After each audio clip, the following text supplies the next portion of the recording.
தட்டை, சீடை, முறுக்கு, ரிப்பன் பக்கோடா, அதிரசம், என்ன வேணாலும் செய்யுங்க. ஒரே ஒரு 5 லிட்டர் இதயம் மந்த்ரா கடல் எண்ணெய் பேக் ஒரு மாசம் முழுசுக்கும் அத்தனை சமையல முடிச்சு விடலாம். இதயம் மந்த்ரா.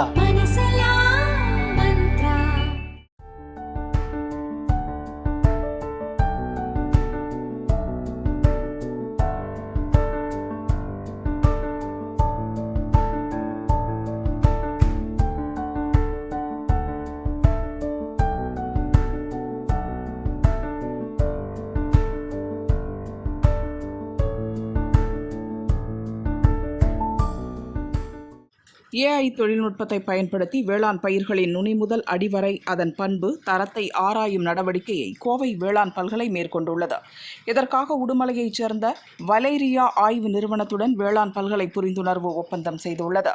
அனைத்து துறைகளிலும் ஆர்டிஃபிஷியல் இன்டெலிஜென்ஸ் பயன்பாடு அதிகரித்து வரும் நிலையில் வேளாண் துறையிலும் அந்த தொழில்நுட்பத்தை பயன்படுத்தி பல்வேறு ஆய்வுகள் மேற்கொள்ளும் பணி சூடுபிடித்துள்ளது. அதன் ஒரு பகுதியாக ஆர்டிஃபிஷியல் இன்டெலிஜென்ஸ் மற்றும் மெஷின் லேர்னிங் முறையில் முதல் கட்டமாக மக்காச்சோளம் பயிரை ஆய்வு செய்யும் பணி துவங்கியுள்ளது. இதுகுறித்து வேளாண் பல்கலை தாவர மூலக்கூறு உயிரியல் மற்றும் உயிரி தொழில்நுட்ப மைய இயக்குனர் செந்தில், வலேரியா நிறுவன தலைவர் ஸ்ரீ விஷ்ணுவர்தன், இணை நிறுவனர் பிரியதர்ஷினி ஆகியோர் விளக்கம் அளித்தனர். Machine learning and artificial intelligence இப்போ எல்லா துறைகளிலும் வந்துக்கிட்டு இருக்குதுங்க. இப்போ நார்மலாக இப்போ நம்ம அக்ரிகல்ச்சர் கிராப்ஸில் ஒரு மெய்ஸ்லேயோ நெல்லுலேயோ மற்ற கிராப்லேயோ என்னென்னா இப்போ ஒரு டைம் நான் போய் செடியை அளந்து நீளம் எவ்வளோ இருக்குது, உயரம் எவ்வளோ இருக்குது, சைஸ் எவ்வளோ இருக்குது, இது மாதிரிலாம் ஒரு நிறைய அப்சர்வேஷன் எடுக்க வேண்டியிருக்குதுங்க ஒவ்வொரு கிராப்லேயும். இதுக்கு நிறைய மேன் பவர் தேவைப்படுது. இப்போ ஆராய்ச்சியாளர்களாக இருந்தாலும் சரி அல்லது ஃபீல்டில் போய் எடுக்கிறதா இருந்தாலும் சரி நிறைய டைம் ஆகுது. இதுக்கான ஒர்க் அதிகமாகுது. மேன் பவர் இப்போலாம் கொஞ்சம் ரொம்ப ஸ்கேர்சிட்டி ஆயிடுச்சு. இப்போ இந்த ஏஐஎம்எல் மாடல் யூஸ் பண்ணும்போது என்ன ஆகுதுன்னா, இந்த ட்ரோன்ஸ் ஃபஸ்ட் இமேஜ் போய் கேப்சர் பண்ணிடுது. அப்போ என்னென்னா உங்களுக்கு அந்த டேட்டா கிடச்சிருது.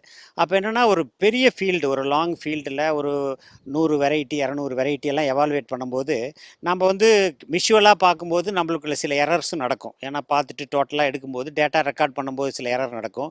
விஷுவல் அப்சர்வேஷன்லேயும் நிறைய எரர் நடக்கும். அதை இப்போ இது மாதிரி மெஷின் லேர்னிங் மூலமா டாக்குமெண்ட் பண்ணிட்டேன்னா இதை வச்சுட்டு ஒரு 10 வெரைட்டி 20 வெரைட்டி வச்சு ட்ரெயின் பண்ணுறோம். ட்ரெயின் பண்ணி இந்தந்த கேரக்டர்லாம் இருந்தால் இது நல்லாயிருக்கும், இதெல்லாம் நல்ல லீஃப் அகலமாக இருக்கிறது, நேரோவாக இருக்கிறது, அல்லது ஹைட் அதிகமாக இருக்கிறது, இது மாதிரியான ரகங்கள் நல்லா இருந்தால் உடனே நம்ம அடுத்த ஃபீல்ட் ட்ரையல் கொண்டு போகலான்னு ஒரு இது கிடைக்கும். இதை வச்சு ட்ரெயின் பண்ணி மாடல் ரெடி ஆயிடுச்சுன்னா பெரிய ஏரியாவுக்கு இது வரைக்கும் இப்போ வரலாம் நிறையா பப்ளிக் செக்டார் யூனிவர்சிட்டியாக இருந்தாலும் சரி, இங்கே இருக்கிற ஆராய்ச்சியாளர்களும் சரி, ப்ரைவேட் கம்பெனிஸும் சரி, எல்லோரும் என்ன பண்ணுறாங்க, போய் எல்லா விவசாயிகள் நிலத்தில் போய் ரகங்களை போட்டு அந்த ரகங்கள் எப்படி இருக்குது அப்படின்னு சொல்கிறாங்க. ஸோ விவசாயிகள் சேனல் பார்த்துட்டு நேரடியாக கண்ணுக்கு பார்த்துட்டு உயரமாக இருந்தால் நல்லாயிருக்கும், நல்ல இயற்கட் பெருசாக இருந்தால் நல்லாயிருக்கும் அப்படிங்கிற ஒரு அப்சர்வேஷன் சொல்லுவாங்க. ஆனால் நம்ம எல்லா ஒரு 15-20 கேரக்டர் எடுத்து அதை ரெக்கார்ட் பண்ணி அதை மாடலை ட்ரெயின் பண்ணி கொடுக்கும்போது இது மோர் ரிலையபிளாக இருக்குங்க. அதாவது இப்படியெல்லாம் ப்ரிடிக்ட் பண்ணால் அது ரியல் வேர்ல்டு சுச்சுவேஷன்லேயும் நல்லாயிருக்கும். அந்த மாதிரி டேட்டா இந்த மாடலில் நாங்கள் ட்ரெயின் பண்ணி இப்போ தமிழ்நாடு வேளாண்மை பல்கலைக்கழகமும் இப்போ கம்பெனி இவங்க 2 பேரும் சேர்ந்து நம்ம இந்த ஒர்க் பண்ணும்போது நம்மளுடைய டேட்டா ஃபீல்டில் எப்படி இருக்குன்னு கொடுக்குறோம், அவங்களுடைய நாலேஜ் எம்எல் ஏஎல் இருக்கிற நாலேஜ் கொடுக்குறாங்க. அதை ரெண்டையும் கம்பைன் பண்ணி பண்ணும்போது ஒரு ப்ரிடிக்டபிள் மாடலாக கிடைக்குங்க. ஏன்னா இப்போ எல்லா ஃபீல்டுலையுமே ட்ரோன் வந்துருச்சுங்க. ட்ரோன் வச்சு இமேஜிங் எல்லா ஃபீல்ட்லேயும் வந்துருச்சு. அக்ரிகல்ச்சர் ஃபீல்டில் இப்போ தான் ஸ்லோவாக வந்துக்கிட்டு இருக்குதுங்க. ஏன்னா இதுக்கு நம்ம இப்போ ஆல்ரெடி மேன் பவர் இருக்குது, அதை வச்சு நம்ம ரெக்கார்ட் பண்ணுறோம், அதை வச்சு செய்கிறோம். இனிமேல் வருங்கிற காலத்தில் இதே அளவுக்கு நம்மளுக்கு ஆள் கிடைக்குமான்னு சந்தேகங்க. ஆராய்ச்சியாளர்கள் நீங்கள் ஹையர் பண்ணாலும் சரி, ஸ்டூடெண்ட்டாக இருந்தாலும் இவ்வளவு நேரம் செலவு பண்ணி ஃபீல்டில் நின்று அளந்து அதை டாக்குமெண்ட் பண்ணி அதை கொண்டு போகிறது இன்னும் போக போக எக்ஸ்பென்சிவ் ஆயிருங்க. இப்போ நம்மள்கிட்ட மெஷின் இருக்குது, நம்மளுக்கான சிஸ்டம் இருக்குது, ப்ரோக்ராம் இருக்குது. இதெல்லாம் வச்சு பண்ணும்போது குயிக்காக இதை ரெக்கார்ட் பண்ணிடலாம். அது பின்னால் எல்லா வகையான கிராப்ஸு, எல்லா வகையான தானியங்கள், பயிர் வகைகள், அல்லது உயரமாக இருக்கிற தென்னை மரம், இதுமாரி மரங்கள், தோட்டங்களில் இருக்கிற பலா எல்லாத்துலேயும் போய் எல்லாமே அப்சர்வேஷனுக்கு ரொம்ப கஷ்டமான இருக்குதுங்க. இது மாதிரி மாடல் ஒவ்வொரு கிராப்லையும் வர கொஞ்சம் ஈஸியாயிருங்க. இந்த தொழில்நுட்பத்தை கொண்டு போகிறது ஈஸியாயிருங்க. இப்போ கிராப் வளர்ந்து இப்போ சோளம் அதுமாரி நெல் இதுமாரி பயிர்கள்லாம் ஒரு 120 நாள் 100 நாள் 3 மாதத்துக்குள்ளே முடிஞ்சிருங்க. அப்போ நம்ம என்னென்னா ஒவ்வொரு பருவத்துலேயும் ஒரு 30 நாள் 60 நாள் 90 நாளில் 3 ஸ்டேஜில் நம்ம இது மாதிரி அப்சர்வேஷன்ஸ்லாம் எடுத்து அதை வந்து ரெக்கார்ட் பண்ணி அதை வந்து ஈல்டு எப்படி வருதுன்னு சொல்கிறோம். இது வந்து ஆனுவல் கிராப்புக்கும் இதுமாரி நிறையா டைம் ரெக்கார்ட் பண்ண வேண்டியிருக்கு. அதேமாரி பெரனியல் கிராப்ஸ்ன்னு சொல்லுவாங்க. பல வருடம் இருக்கிற மரத்தில் வந்து ஒரு மரம் வந்து நீங்கள் ஒரு மாங்காவோ வந்து வர்றதுன்னா 3-4 வருஷம் ஆகும் இதுக்கு வர்றதுக்கு. பலா மரம் இதெல்லாம் வரும்போது அதனுடைய ஃப்ரூட் வர்றதுக்கே ஒரு 3-4 வருஷம் ஆகும். அப்போ அது வரைக்கும் வெயிட் பண்ணி அதனுடைய அப்சர்வேஷன் எடுத்து கடைசியாக வரும்போது எப்படி இருக்குன்னு தெரியாது. இப்போ இது மாதிரி மாடலில் நம்ம ரெக்கார்ட் பண்ணி இவ்வளோ மரம் இவ்வளோ வித்து இருக்கணும், இவ்வளோ இலைகள் இருக்கணும், இவ்வளோ கிளைகள் இருக்கணும், இவ்வளோ குயிக்காக வளரணும், இதெல்லாம் ஒரு ப்ரிடிக்ஷன் மாடல் ரெடி பண்ணிட்டோன்னா 5வது வருஷத்தில் நம்மளுக்கு எப்படி விளைச்சல் இருக்கும், எப்படி மா இருக்கும் அப்படிங்கிறத ஒரு ஈஸியாக சொல்லலாம். அதுக்கு வந்து இது மாதிரி தொழில்நுட்பங்கள் வந்து ஒரு சிஸ்டமேட்டிக்காக ரெக்கார்ட் பண்ணுறதுக்கும் அதை வச்சு ஒரு ப்ரிடிக்ஷன் பண்ணுறதுக்கும் இது ஒரு நல்ல இதாக இருக்கும். இது வந்து காலத்தை குறைக்கும்னு சொல்ல முடியாதுங்க. நம்மளுக்கு வந்து ப்ரிடிக்ஷன் அதிகம். அதாவது நல்ல உயர் விளைச்சல் ரகங்களோ ஒரு நல்ல தேவையான ரகங்களையோ ஒரு ரிலையபிளாக ஒரு ப்ரிடிக்ஷன் ஈஸியாக இருக்குங்க. கால அளவை குறைக்க முடியாது, ஆனால் அக்யூரேசி அதிகப்படுத்தலாம். அக்யூரேசி அதாவது எரரை குறைச்சிட்டு பர்ஃபெக்ட் அக்யூரேசியில் கொண்டாந்து முடிக்கலாம்.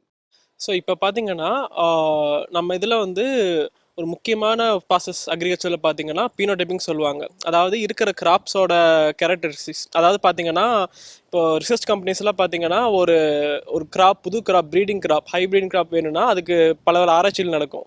அதில் ஒவ்வொன்றும் ஆராய்ச்சி பார்த்தீங்கன்னா அந்த பிளான்ட்டோட ஹைட்டு எடுப்பாங்க, எவ்வளோ பாப்புலேஷன்ஸ் எடுப்பாங்க, அதுக்கப்புறம் ஒரு காப்னா ஏன்னா நாங்கள் பண்ணிட்டு மெய்ஸ் தான். ஸோ மெய்ஸுக்கு பார்த்தீங்கன்னா காப் இருக்கும், லென்ஸ் இருக்கும், இந்த லீஸோட ஆங்கிள் அது எல்லாமே எடுப்பாங்க ஆக்சுவலி. ஸோ யூஸ்வலாக பார்த்தீங்கன்னா கரண்ட்டாக எப்படி எடுத்துருக்காங்கன்னா ஒவ்வொரு கிராப்புக்கு பார்த்தீங்கன்னா ஒரு மினிமம் ஒரு 1 மந்த்தாவது ஆகும். ஏன்னா ஃபார் எக்ஸாம்பிள் ஒரு ஏக்கரில் வந்து ஒரு 40,000 பிளான்ட் இருக்குன்னா அதில் வந்து யூஸ்வலாக அவங்க சாம்பிளிங்ஸ் பண்ணுவாங்க. ஸோ அதில் யூஸ்வலாக ஒரு 6-7 ரோஸ் இருக்குன்னா அதில் வந்து ஃபர்ஸ்ட் ஒரு 3 ரோஸ் அந்த மாதிரி எடுப்பாங்க. ஸோ அந்த 3 ரோஸ் மட்டும் தான் பண்ணுவாங்க. பட் அது பண்ணுறதுக்கே வந்து 1 மந்த் ஆகுது. இப்போ எங்கள் இதில் பார்த்தீங்கன்னா ட்ரோன் இதில் பார்த்தீங்கன்னா இருக்கிற ஒரு 1 இதில் எவ்வளோ ஏரியா இருக்கோ ஃபுல் ஏரியா கவர் பண்ணுறோம். ஸோ ஃபுல் ஏரியா கவர் பண்ணும்போது பார்த்தீங்கன்னா இருக்கிற அக்யூரசி அதிகமாகும். ஸோ அவங்க வந்து ஒரு 3 ரோஸ் பண்ணுறதுக்கே ஒரு 1 மந்த் ஆகுதுன்னா நாங்கள் டோட்டலாக இருக்கிற 7 ரோஸ் பண்ணுறதுக்கு மேக்ஸிமம் எல்லா ப்ராசஸிங் பண்ணுறதுக்கு 1 டே தான் ஆகும். ஸோ நம்ம எப்படி நடக்குதுன்னா இந்த இது பார்த்தீங்கன்னா ட்ரோன் பேஸ்டு சர்வேலன்ஸ் இதான் நம்ம பண்ணுறோம். டெக்னாலஜி பேர் வந்து. ஸோ அதில் பார்த்தீங்கன்னா நம்ம வந்து ட்ரோனில் வந்து சென்சார்ஸ், ஃபார் எக்ஸாம்பிள் நம்ம வந்து பிளான்ட்டுக்கு வந்து டெம்பரேச்சர் பண்ணால் temperature sensor, radio thermal sensors அந்த மாதிரி இருக்கும். ஸோ ஒவ்வொரு சென்சார் நம்ம வந்து அட்டாச் பண்ணிவிடுவோம். ஸோ அட்டாச் பண்ணிட்டு பார்த்தீங்கன்னா ஒரு 1 ஏக்கர் இதில் நம்ம வந்து சர்வீஸ் பண்ணி விடுவோம். ஸோ இருக்கிற எல்லா இதுவுமே அது ஃபோக்கஸ் பண்ணி முடிச்சுட்டு பார்த்தீங்கன்னா அந்த டேட்டாவை வந்து க்ளவுடுக்கு அனுப்புவோம். ஸோ க்ளவுட்லேருந்து ரிட்ரீவ் ஆகி பார்த்தீங்கன்னா நம்ம ட்ரெயின் பண்ணியிருக்க மிஷின் லேர்னிங் மாடல்ஸுக்கு பாஸ் பண்ணோம். ஸோ அந்த மிஷின் லேர்னிங் மாடல்ஸ் இதில் வந்து ப்ராசஸ் பண்ணி குறிப்பிட்ட எது வந்து ஹைப்ரிடிங் இருக்கோ, ஏன்னா நாங்கள் வந்து இந்த குறிப்பிட்ட ஒரு ட்ரைட்ஸ் இருக்கும். ஸோ ஒரு 7 ட்ரைட்ஸ் இருக்கும். அந்த 7 ட்ரைட்ஸ் வந்து நாங்கள் வந்து ஆல்ரெடி மாடல் இன்புட் பண்ணி வச்சுருப்போம், ட்ரெயின் பண்ணி வச்சுருப்போம். அந்த மாடலில் கொடுக்கும்போது பார்த்தீங்கன்னா இன்புட்டில் வந்து 1 ஏக்கர் லேண்ட் இருக்கும், அவுட்புட்டில் பார்த்தீங்கன்னா அந்த ஜியோ டேகிங் இருக்கும். அந்த 1 ஏக்கர் லேண்டில் எது வந்து ஹைப்ரிடிங்கோ ஸோ அதோட கோஆர்டினேட்ஸ் இருக்கும். ஸோ அந்த கோஆர்டினேட்ஸ் மட்டும் எடுத்துகிட்டு அவங்க வந்து அடுத்த இதுக்கு ப்ரொமோட் பண்ணுவாங்க. ஸோ ஒரு அப்ளிகேஷன் இது ஃபார் சீட் கம்பெனிஸ், ரிசர்ச் இன்ஸ்டியூட்ஸ்க்கு யூஸ் ஆகும். ஃபார் ஃபியூச்சர் யூஸில் பார்த்தீங்கன்னா நம்ம வந்து ஃபெர்டிலைசர் கம்பெனிஸ் இருக்காங்க. ஸோ அவங்க வந்து ஒவ்வொரு ஃபெர்டிலைசர் டெஸ்ட் பண்ணும்போது பார்த்தீங்கன்னா ஒவ்வொரு ஃபெர்டிலைசர் போடும்போது இந்த பிளான்ட்லேருந்து எவ்வளோ போகுது ஸோ எல்லாமே வந்து அவங்க வந்து எடுப்பாங்க. ஸோ நம்ம வந்து ஒரு ஃபெர்டிலைசர் போட்டால் அதுக்கு வந்து கிராப் லென்த்து எவ்வளோ ஆகுது ஒவ்வொன்றும் அவங்க சர்வீஸ் பண்ணுறதுக்கு யூஸ் பண்ணலாம். ஸோ இது வந்து அது இல்லாமல் பார்த்தீங்கன்னா நம்ம ஃபார்மர்ஸ்க்கு இது பார்த்தீங்கன்னா அதுக்கும் யூஸ் பண்ணலாம். ஃபார்மர்ஸ்க்கு பார்த்தீங்கன்னா ஒரு 5 ஏக்கர் 6 ஏக்கர் வச்சுருப்பாங்க. அப்போ வந்து பார்த்தீங்கன்னா கிராப் என்ன டிசீஸ்னு ஒவ்வொன்றும் பார்க்க முடியாது. ஸோ அப்போ வந்து நம்ம ட்ரோன் இது போகும்போது பார்த்தீங்கன்னா அது என்ன டிசீஸ் ஸோ அது கூட பண்ணிக்கலாம். ஸோ ஃபியூச்சர் ஸ்கோப் இது ஆட் பண்ணிக்கலாம் இது மெயினாக. ஸோ நம்ம யூஸ் பண்ணுறது பார்த்தீங்கன்னா என்னன்னு நம்ம டெக்னாலஜி யூஸ் பண்ணுறோம் நம்ம மிஷின் லேர்னிங் மாடியூலில். ஸோ பண்ணி தான் எங்களோட அப்ஜெக்டிவ் எய்ம். ஸோ நம்ம வந்து பார்த்தீங்கன்னா ஆர்டிஃபிஷியல் இன்டெலிஜென்ஸ் மிஷின் லேர்னிங் இது வந்து பார்த்தீங்கன்னா ஆல்மோஸ்ட் எல்லா துறையிலும் வந்துருச்சு. ஸோ பார்த்தீங்கன்னா அதனால வந்து நம்ம வந்து இப்போ பண்ணுறது எல்லாமே மேனுவல் ப்ராசஸாக இருக்குது. மேனுவலாக பண்ணனால பார்த்தீங்கன்னா டைம் கன்சியூம் அதிகமாகுது. நான் சொன்னேன் இல்லைங்க, இப்போ ஒரு இது ட்ரேட் எடுக்கவே பார்த்தீங்கன்னா 1 மந்த் ஆகுது. அதுவும் எல்லா இதுவும் எடுக்கிறது இல்லை. ஸோ வந்து ஃபுல் சாம்பிள் பாப்புலேஷன் இல்லாதனால பார்த்தீங்கன்னா நமக்கு வந்து அக்யூரசி அவ்வளோ வரதில்லை, நம்ம எதிர்பார்த்த அக்யூரசி வரதில்லை. ஸோ அது அப்படியே இது தரனால நம்ம வந்து நம்ம வந்து யூட்டிலைஸ் பண்ணிக்கிட்டால் நம்ம வந்து நமக்கு இன்னும் டைம் சேவ் ஆகும், ப்ளஸ் மேனுவல் எஃபோர்ட்ஸ் இருக்காது, அக்யூரசி அதிகமாகும். நான் இங்கே தமிழ்நாடு வேளாண்மை கல்லூரியில் தான் பயோடெக்னாலஜி படித்தேன். 2016-20 பாஸ்ட் அவுட். அதுக்கப்புறம் இடிஐ அஹமதாபாத்தில் வந்து எம்பிஏ பண்ணேன். அப்போது எனக்கு சின்ன வயசுலேருந்தே பிஸ்னஸ் பண்ணணும்னு ரொம்ப ஆசை. அதனால் வந்து அதுதான் ஸ்பெசிஃபிக்காக படிக்கணும்னு அந்த காலேஜ் தான் ரொம்ப தேடி போய் படித்தேன். அங்கே போய் படித்தது எனக்கு ரொம்பவே யூஸ்ஃபுல்லாகவும் இருந்துச்சு. நிறைய ஸ்டார்ட் அப்ஸு எப்படி நம்ம ஒரு பிஸ்னஸை வந்து ஒரு வேல்யூ ப்ரொபோசிஷன், ஒரு டெக்னாலஜி எக்ஸிஸ்டிங் பிஸ்னஸில் எக்ஸிஸ்டிங் ப்ராப்ளமில் என்ன பிரச்சனை இருந்தால் எப்படி கொண்டு வரணும், அதை சார்ட் அவுட் பண்ணி எப்படி நம்ம சொல்யூஷன் கொடுத்தா மக்களுக்கு அது போய் சேரும் அப்படின்னு நிறைய வந்து ரொம்ப ஹெல்ப்ஃபுல்லாக இருந்தது. ஸோ அதை வச்சு தான் நான் இப்போ இந்த ஸ்டார்ட் அப் வந்து ஸ்டார்ட் பண்ணோம். ஸ்பெசிஃபிக்காக பார்த்தீங்கன்னா இந்த ஸ்டார்ட் அப் ஸ்டார்ட் பண்ணதுக்கான காரணம் வந்து பார்த்தீங்கன்னா நிறைய சயின்டிஸ்ட் எல்லாம் ஒரு தடவை ஒரு ஃபோரமில் பேசிகிட்டு இருக்கும்போது நான் இந்த ப்ராப்ளமை வந்து கேட்டேன். இந்த crop researches, seed companies, pesticides, fertilizers companies எல்லாம் வந்து ஒரு கிராப் வெரைட்டியை ரிலீஸ் பண்ணும்போது பார்த்தீங்கன்னா நிறைய கேரக்டர்ஸ் வந்து பிளான்ட்டில் படிப்பாங்க. அப்போ படிக்கிறப்போ அவங்களுக்கு வந்து ரொம்ப டிஃபிகல்ட்டாக இருக்கும். ஏதாவது ஒரு கேரக்டர் வந்து கண்டாமினேட் ஆயிடுச்சுனாலே அந்த ஹோல் லாட்டையும் கேன்சல் பண்ணிடுவாங்க. ஹைப்ரிட் சீடெல்லாம் வெரைட்டி எல்லாம் செலெக்ஷனுக்கு போகும்போது ஸோ ஒரு பர்டிகுலர் ரகத்தை ரிலீஸ் பண்ணுறதுக்கு வந்து பார்த்திங்கன்னா 8 to 10 வருஷம் ஆகும். நாங்கள் ஸ்பெசிஃபிக்காக இப்போ வந்து மெய்ஸில் படிச்சுட்ருக்கோம்.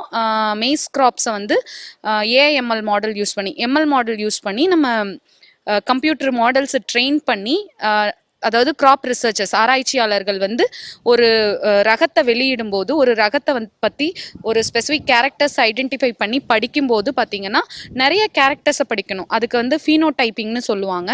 அப்போ படிக்கிறப்போ ஒரு ஃபீல்டில் பார்த்திங்கன்னா மினிமம் 5000 பிளான்ஸ்லேருந்து 40,000 பிளான்ஸ் வரைக்கும் படிக்கணும். ஒரு 5000 பிளான்ஸுக்கு வந்து நம்மளுக்கு அந்த கேரக்டர்ஸை ஃபுல்லாக டேட்டா எடுக்கணும்னாலே ஒரு 1 month ஆயிரும். கரண்ட்டாக இருக்கிற லேபர் ஷார்ட்டேஜ்னால பார்த்தீங்கன்னா யாருமே வந்து அதை அக்யூரேட்டாக டேட்டா எடுக்க முடியறது இல்லை. சயின்டிஸ்ட், ரிசர்ச்சர்ஸ், பிஹெச்டி ஸ்டூடெண்ட்ஸ், எஸ்ஆர்எஃப்ஸ் இவங்க எல்லாமே ரொம்ப டிஃபிகல்ட்டி ஃபேஸ் பண்ணுறாங்க. இனிஷியலாக நாங்கள் அகாடமிக் ரிசர்ச் இன்ஸ்டிடியூட், டிஎன்ஏயு மாதிரி, ஐசிஆர் இன்ஸ்டிடியூட் மாதிரி, இக்ரிசாட் அவங்க கூட எல்லாம் தான் டைப் பண்ணலான் இருக்கோம். அதுக்கப்புறம் ஸ்லோவாக இந்த டெக்னாலஜி ஃபுல் ஃப்ளெஜ்டாக டெவலப் பண்ணோம்னா நாங்கள் இனிஷியலாக நெக்ஸ்ட் ஒரு 1 or 2 yearsக்குள்ளே ஒரு 10 to 15 மேஜர் இந்தியன் கிராப்ஸை டார்கெட் பண்ணுறோம். பல்சஸ், ரைஸ் எல்லாமே, சொர்க்கம் இது எல்லாமே. ஸோ அப்படி போகையில் பார்த்தீங்கன்னா சீட் கார்ப்பரேட்ஸுக்குமே ஒரு ஹைப்ரிட் ரிலீஸ் பண்ணுறப்போ இது ரொம்ப ஹெல்ப்ஃபுல்லாக இருக்கும். அதுதான் எங்களோட மேஜர் பிஸ்னஸ் மாடியூல். நம்ம இதை எப்படி கொண்டு வரலான்ட்டு இருக்கோம்னா ஒரு பிளாட்ஃபார்ம் ஃபுல் ஃப்ளெஜ்டாக கொடுக்குற மாதிரி, ரிசர்ச்சர்ஸ்க்கு, சீட் கார்ப்பரேட்ஸ்க்கெல்லாம் கொடுக்குற மாதிரி.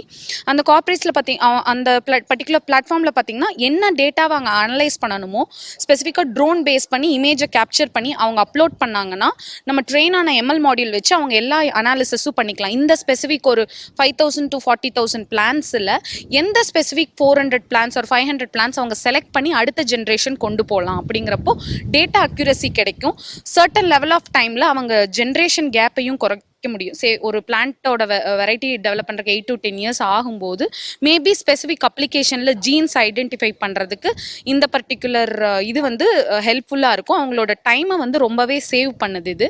ஸோ இந்த ஒரு ரீசன்னால் நிறைய காஸ்ட் சேவ் ஆகும். All India Crop Research Project ஐக்ரிப்னு சொல்லுவாங்க. அதில் வந்து நிறைய ஃபண்ட்ஸ் வந்து யூனிவர்சிட்டிஸ்க்கும் கொடுப்பாங்க. அப்போ இருக்கிறது பார்த்திங்கன்னா லேபர்ஸ்க்கு மட்டுமே major 40 to 50% of the funds வந்து போகும். அப்படி இருக்கப்போ நம்ம இந்த காஸ்ட் சேவிங் பண்ணலாம், அதே மாதிரி டைம் சேவிங்கும் பண்ணலாம். இது இல்லாமல் டேட்டா அக்யூரஸியும் கிடைக்கும். இந்தியாவில் வந்து பார்த்திங்கன்னா இந்த மாதிரி ஏஎம்எல் வந்து எல்லா இடத்துலையும் யூஸ் பண்ணுறாங்க. மேனுஃபேக்சரிங் இண்டஸ்ட்ரீஸில் அப்போ எல்லா இடத்துலையும் யூஸ் பண்ணுறாங்க. அக்ரிகல்ச்சரில் வந்து ஸ்பெசிஃபிக்காக ட்ரோன் பேஸ்டு டெக்னாலஜி வந்து ஸ்ப்ரேயிங் யூஸ் பண்ணுறாங்க. அதே மாதிரி எம்எல் மாடியூல்ஸ், ஏஐ மாடியூல்ஸ் எல்லாம் ரொம்ப மினிமலாக யூஸ் பண்ணிருக்காங்க. இந்த மாதிரி ஒரு டெக்னாலஜி ஸ்பெசிஃபிக்காக நம்ம இந்த கிராப் ரிசர்ச் ரிலேட்டட் ப்ராஜெக்ட்ஸ்க்கு கொடுக்கும்போது அக்ரிகல்ச்சர் வந்து இனிமேல் ஃபுட் ப்ரொடக்ஷனுக்கு ரொம்பவே ஹெல்ப்ஃபுல்லாக இருக்கும். நாங்கள் ஸ்பெசிஃபிக்காக இனிஷியலாக டார்கெட் பண்ணியிருக்கிறது maize. Because 70% of the maize வந்து பவுல்ட்ரி ப்ரொடக்ஷனுக்கு தான் போகுது. அதே மாதிரி ரீசெண்டாக இருக்க மெய்ஸ் வந்து பயோஃபியூயல் எல்லாத்துக்குமே இது பண்ணுறதுனால இந்த பர்டிகுலர் டெக்னாலஜி யூஸ் பண்ணும்போது வெரைட்டிஸை வந்து ஈஸியாக டெவலப் பண்ணி மார்க்கெட்டில் வந்து வெளியிறதுக்கு வந்து சீட் கார்ப்பரேட்ஸ்க்கு, சீட் கம்பெனிஸ்க்கு, ரிசர்ச்சர்ஸ்க்கு எல்லாமே இது ரொம்ப ஹெல்ப்ஃபுல்லாக இருக்கும். தேங்க்யூ.